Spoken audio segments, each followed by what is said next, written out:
Hello नमस्कार नमस्ते साथीहरू। आजको म भिडियोमा तपाईलाई देखाउन गइरहेको छु। अहिले म ठ्याक्कै आउनु पर्दा यो इट्टा भट्टाको छेउमै छु र म तपाईहरुलाई आज बताउन गइरहेको छु। र इट्टाको जुन हामी first class brick, second class brick र थर्ड क्लास ब्रिक भन्छौँ नि, त्यो एक्ज्याक्टली प्र्याक्टिकली रूपमा कहाँ कसरी बन्छ, कुन ब्रिकलाई फर्स्ट क्लास भन्ने र कुन ब्रिकलाई सेकेन्ड क्लास भन्ने र कुन ब्रिकलाई थर्ड क्लास भन्ने विषयमा मैले भिडियो बनाउन गइरहेको छु।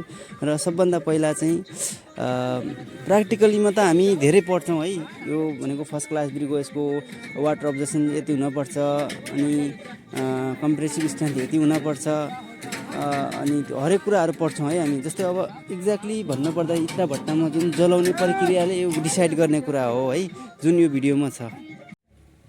यो चाहिँ यहाँ चाहिँ आगो बाल्छ होइन तल, जस्तो first class brick, second class brick र थर्ड क्लास ब्रिक भन्छौँ नि हामी। अब ठ्याक्कै प्र्याक्टिकल्ली बुझ्नु पर्दाखेरि चाहिँ यो तल चाहिँ आगो बाल्छ, जो स्पेस बनाएको छ थोरै है।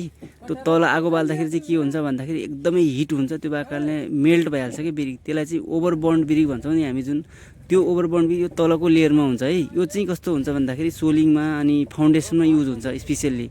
यो चाहिँ बिल्डिङमा युज गर्न मिल्दैन।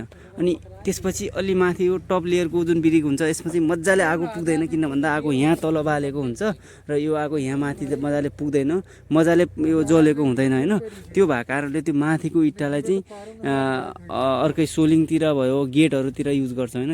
यो बिचको इट्टा हुन्छ नि जुन, यो चाहिँ मेन चाहिँ बिल्डिङमै युज हुने इट्टा, यो चाहिँ फर्स्ट क्लास इट्टा भनेर हामीले त्यसरी क्लासिफाई गर्छौँ है। प्र्याक्टिकली बुझ्नु पर्दा यहाँ चाहिँ यस्तो हुन्छ।